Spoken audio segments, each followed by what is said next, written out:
can't make this stuff up. And driving down the road, I looked away for 1 second. Jamie's, there's a bear. That's huge, huge. Look at the size of, it's the size of my hand. Massive. And it's fresh too. That's the pathway. It ran up there into the woods. So we are literally between 30 and 50 yards from a bear right now. There is a bear here right now. You dare me to walk up there, Jerry? So we are at lake number 3 in our exploration of the north. And we're trying to decide what to do. Because this lake may or may not be producing fish. I have a creek over here that I used to fish also. And I know it's good. Pretty certain I can get some brookies out of there. And then we got some bullfrogs out here. Lots of them. So that might be something that was fun to do. Something we can do after dark. Jeremy's having a nap. I just got up from my nap. Sorely needed. Last night was not super restful. So we are at the creek. Magic schmagic. Jeremy woke up. So there's a couple of runs here that I know fairly well. On both sides there's a little run on this side. This side's not so good. Not so good on that side, but this side's much better. For a trout fisherman, here's the lie. There's the run. There's an eddy here and still water. The fish will hang out just on the seam here.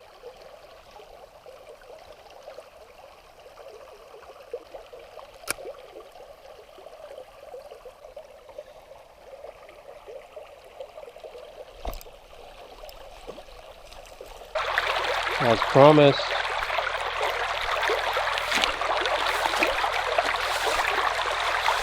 There's fish number 1, not a big one, but they don't get too big. Whew. Alright, so if you're wondering how to handle your fish, you always bank your fish. Bank your fish, then mess around with them. So Jeremy in his eagerness didn't wait for me to get the camera on, so he grabbed that one. It's not very big, but it's bigger. we need 5 each like that, at least for a meal. Oh wait, well, we're allowed 5 each like that. Yeah, or we're gonna have we need about 10 each like that for a meal, but we're gonna have to get, yeah, we're gonna have to get some frog legs too, maybe. Yeah. And a bigger one here. A little bit bigger.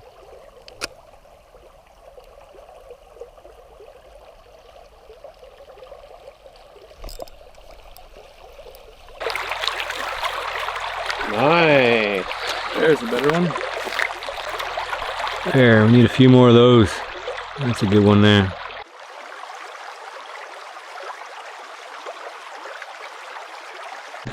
Alright, now we get to do some bushwhacking to get to the next hole. But since I have local knowledge, it's almost like grocery shopping here. Almost. I know where I gotta be, when I gotta be there, and what I gotta use. I just gotta get it in front of the fish. Do some bushwhacking through here.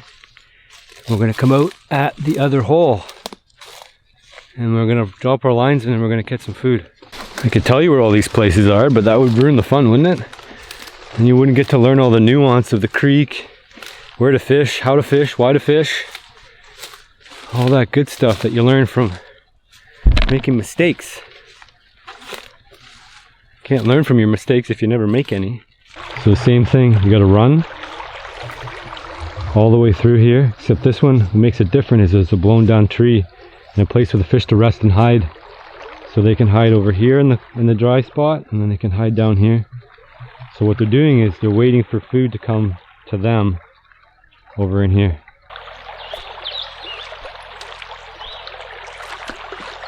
I hooked that minnow through the tail somehow. We spotted active fish right above the dam in that flat water. They're just going nuts over there, dolphin jumping. Look at them. How can you not go over there and try to catch that fish? Oh, it came out again. Oh, look at, oh, there's a whole school. Jerry, we gotta go. Look at that, man. Dolphin jumping. Oh no, that was a huge one, Jer. Was it? Yeah, that was like a foot. I wasn't looking. 13 inches to a foot. Wow. Huge. I think I can get there on the rocks along the side. Oh dude, another one. Every time I turn them back. We gotta go bushwhack. We gotta get right in that pocket. Again, another one. Alright, we gotta go. Let's go. Oh man, this is pretty exciting. This is like sight fishing. Right here. Is it? Yeah, that's the dam right in front of us. Oh, that wasn't too bad. And the trees right there. So the plan is we're gonna try to catch as many fish out of this pocket as possible without spooking them. We might only get 3 out of here. So we gotta go slow and we don't want to spoil it. Oh, that was a big one. Was it? Yeah. It did sucked on it. It didn't grab it. It was a pile away too, like a pound. At least. It was just let go, and then as soon as I pull in, it let go. That's the problem with those brook trout. They're on the insects. They don't want to work for the worm. The worm's not treating them any good. They just want to sip those insects off the top. So throw a worm in front of them, they're like, nah, I'm not gonna do that. I had a couple bites, but none committed. They would take it, drop it. So that these are behaving like lake fish. And lake fish don't have to take what you offer them. The creek fish down there, if the bait goes past them, they don't grab it, it's gone forever. And they have to work to go get this. Look at they're jumping again. They're onto a specific kind of hatch.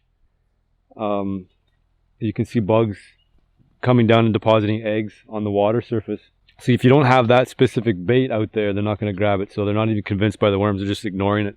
A couple of them will grab it, run, and then if they feel the weight, they just let it go because like, forget it, I'm not eating these things. We're just back at camp now and we're going to put our bag of fish in our cooler system here, which is another spring that we found. So those are going to go in there. And tomorrow, hopefully, we're going to add some more to this mix. That's just to weight it down a little bit so they're actually in the water. That's pretty cold water though. And tonight we're going to eat our leftover meat that we have.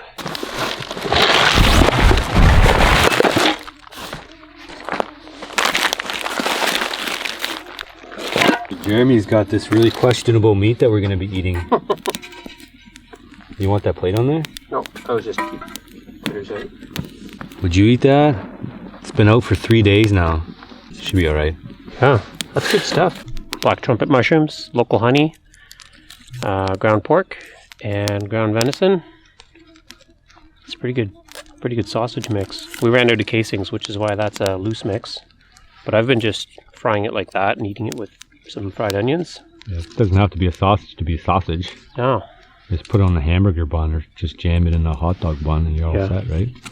If you want a sausage. So yeah, we got to figure out a plan for tomorrow. I think it's going to be brook trout slaying, hopefully. Eat some brook trout tomorrow for breakfast.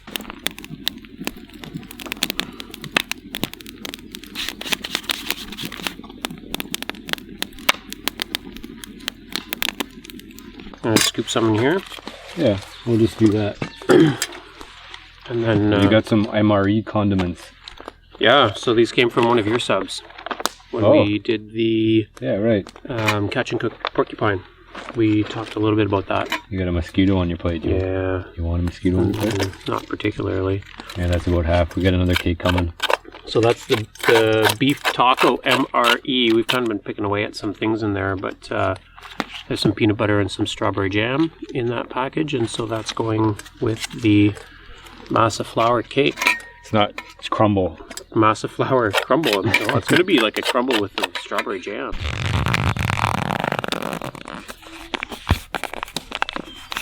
There you go. Nice. Meat. And Jeremy actually has a proper plate. Actually looks like food over there. Mine looks like you feed to the dog. This is a series I'm doing. It's just a short mini series. 3 days, 3 lakes. We did fish this lake a little bit, but not much going on. And then after we had our nap, afternoon nap, I decided the best bet was to go off for the brookies. That was probably a smart move. There's nothing happening out on this lake. I've got skunk routinely on this lake, even though they put fish in it.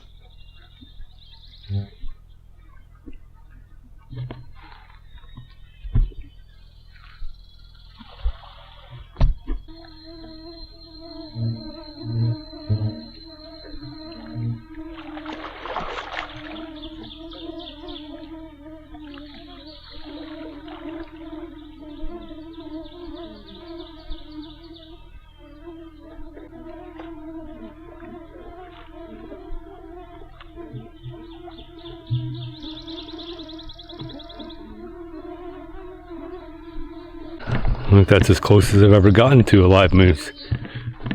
Cool.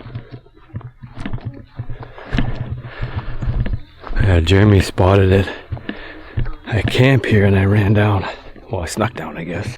I did a fairly good job because I was probably within 30 yards of it. That's bow range. So that could have been food.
Alright, so it's the last morning. We got, Jeremy's gonna eat some hot porridge. Sure am. I'm gonna eat some cold cereal. This isn't peanuts, it's mixed peanut cereal, sunflower seeds. It's energy loaded.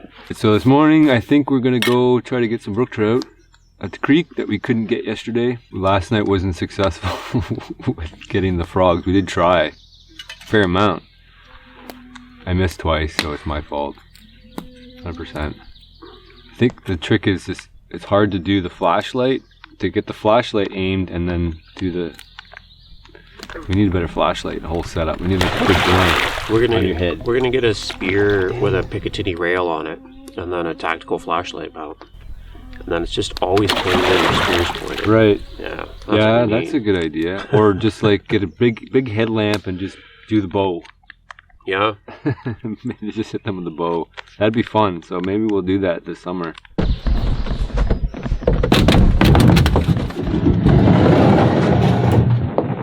So we're gonna go downriver. We're gonna follow the creek. We've already been fishing.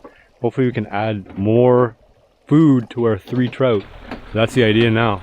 We are going to try to find more food and then hopefully we'll have enough to cook by creekside. But it's going to be some work. I know this river. It's not easy. It's not an easy river to fish at all. There's little pockets and little fish. There's our moose friend again. Running down the road. They didn't quite evolve to be in pursuit of a vehicle, so they can't figure it out to go left or right. Would be the best option for them. That one looked like a pretty young moose too. Probably the same one from the other day.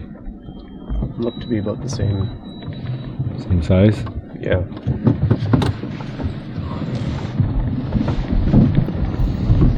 I wonder also about, because it made that barking noise, right, when we saw it yesterday.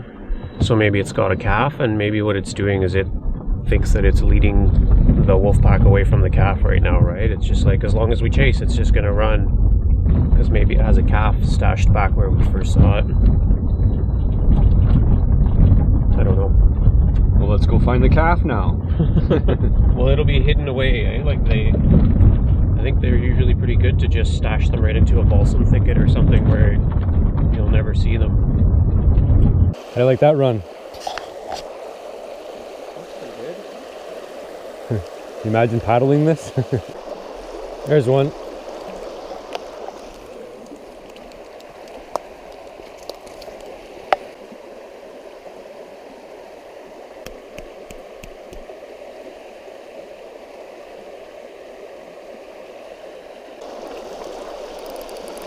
There's a good one.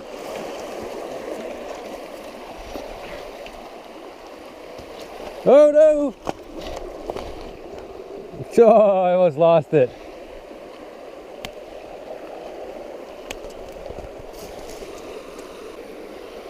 You always bank your fish. Shoot. Come on.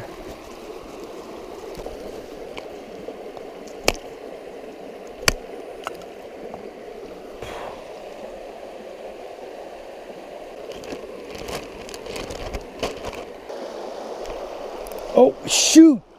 Damn it! No, I missed another good one. Oh, yeah? Yeah, there's a couple in there.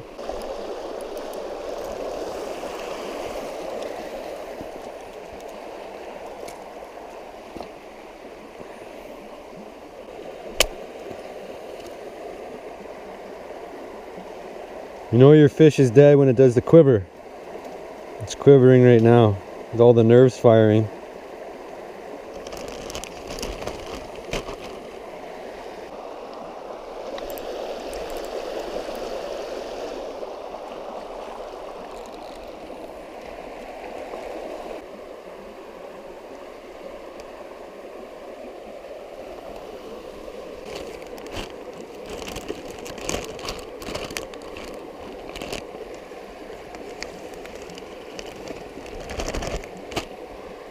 So down by the river we found a bear skull. That was pretty cool. So Jeremy grabbed the claws. I grabbed the lower jaw because I want those giant teeth. I'm gonna bring them back for Holden. I think you'll enjoy that as a kind of a souvenir memory. Souvenir. That's a memory of a souvenir you have. This is the second pile of poo we drove past. I had to stop and show you, man. This is a massive, massive bear dump. Look at this thing. That's huge, huge. Look at the size of, it's the size of my hand. Massive. And it's fresh too. There's another pile up the road too, but I had to show you this one. It's just massive. Look at it. It's huge. Driving down the road, I looked away for 1 second. Jamie's, there's a bear. Bear just ran across the road. So we pulled over. That's the pathway. Ran up there into the woods. So we are literally between 30 and 50 yards from a bear right now. There is a bear here right now. Dare me to walk up there, Jer? See the pathway where the grass is parted? Let me know if something comes charging out. Yeah, I was thinking about jumping on you and making a big noise, but...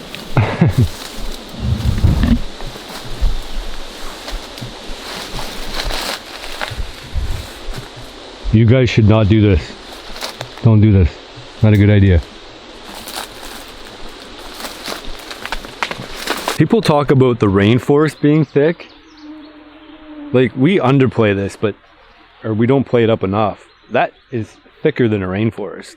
Never go in the woods after a bear, but you know, I'm an expert and all. You never know. In this thick stuff, seriously, a bear can jump out of almost anywhere.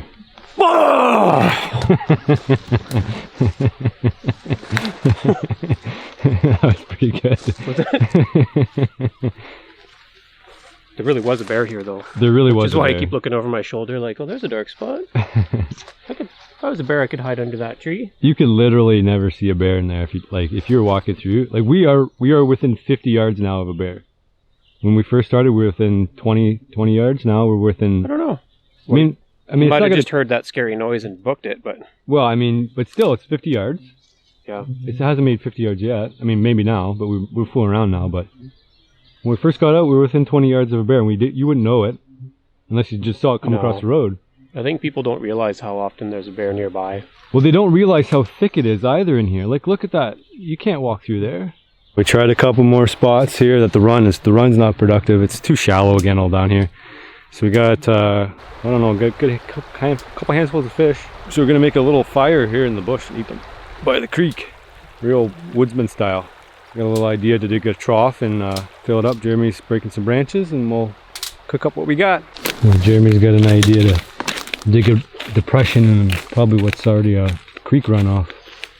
And because it's a high side here on both sides, and we could just lay some alder branches on across and we'll have a little pit to lay the fish over top.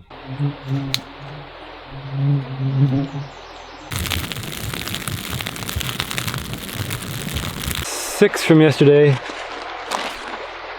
7 from yesterday, and we got our creek chub right here. That's not a bad haul for trout. There we go, a handful of them. Some good eating. I love my trout. I love fishing for them. I love where it brings me. Like to a spot like this, I have to bushwhack to get out here to get a fish like that. You can't get them where it's easy to access anymore because other people are getting them first. So it is something to come out and do it. Cut all the way to the front. And then we're just gonna cut the head here at the front and the other side. That's it. We're gonna reach in and grab everything out of here. And this we're gonna feed back to the creek this time. We're not gonna keep the guts, or sometimes we would keep the guts, but this time we're not going to. It's gonna thread the fish on the stick so they'll hold better on the fire. Then we can just lay them all down together and also pick them all up together. They should mostly be done around the same time, but the bigger ones might need a bit longer on the fire, right? You've always got a couple of options when you're cooking on a fire, doing primitive stuff. I mean, ideally what you do is make a big fire, let it burn down to coals, and then put your fish on top. Because cooking on a flame is always unpredictable. You don't know how the flame is going to react. If you put more wood on it, it's going to get higher. The idea is just to have it really low. So those are the trees we're sitting in right now. They're all around us, and these grow fast. You cut them, they heal, they shoot out all over the place. So all around these alders, there's no harm in taking alder at all, and it's good for smoking, like I said. The bottoms here we'll use to put as a grate. We'll put them nice and tight together. They won't burn fast because they're green wood. The leaves here we'll use for smoking, and that'll add some flavor to our fish. And we are just doing an impromptu cook-off. And the benefit of doing it in the woods is there's woods everywhere. If you go to places where other people would set up a camp, then you're having to pick through their refuse, wood-wise even. And you'll find in a big area, like even where we camped before, in a big wide area, a lot of the burnable wood's already gone. So you're having to go further and further and further. It's almost easier just to cook where you catch something, which is probably how primitive people would have done. You know, you make a fire just off the river, you're smoking fish, you're catching fish. So this is a lot more in tune with how we're used to doing it. It's, to be honest, it's nicer just to be in the cover here, to be out in the sun, and not to be far away from our food source. It's making a bit of smoke, eh? Yeah. It's gonna be good. All over here, in my face. It smells nice. It smells nice. I love that. My mouth is watering for alder flavor now. Yeah? Yeah. Somebody's hungry and picking. But the tails are just going to fall off anyway, so... That's true. Look at those. That looks pretty good. Oh, that just tastes like burnt potato chips. When that skin starts to peel up like that, you're on the right track. You see, these ones are not... You can see how that's... The texture's a little different. Not crispy. You can see it's got some moisture left, so that one's got to go a little bit longer. Looks pretty done. Yeah, so we're going to take this guy off. Okay, it's probably not done. Big guy. It's close, but not quite. Yeah. So we take the fins out. You can eat the fins too, I think. Eat the tail, I think. I wouldn't eat the dorsal fin though, but ooh, it's gonna be too hot to eat. Oh, that's perfect.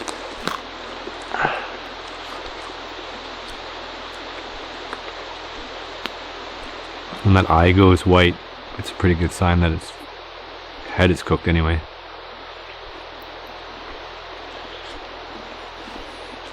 So along the spine here, you can eat all that without getting any bones. And then when you get to the rib cage, you kind of want to peel it from one side to the other side, so you don't get the ribs detaching. You want to keep the ribs attached to the spine if you can. And then that's what your trout's going to look like when it's almost done. There's still about 10% left. You got to get all that off. All right, we're out. See you guys later. Still going over the hill.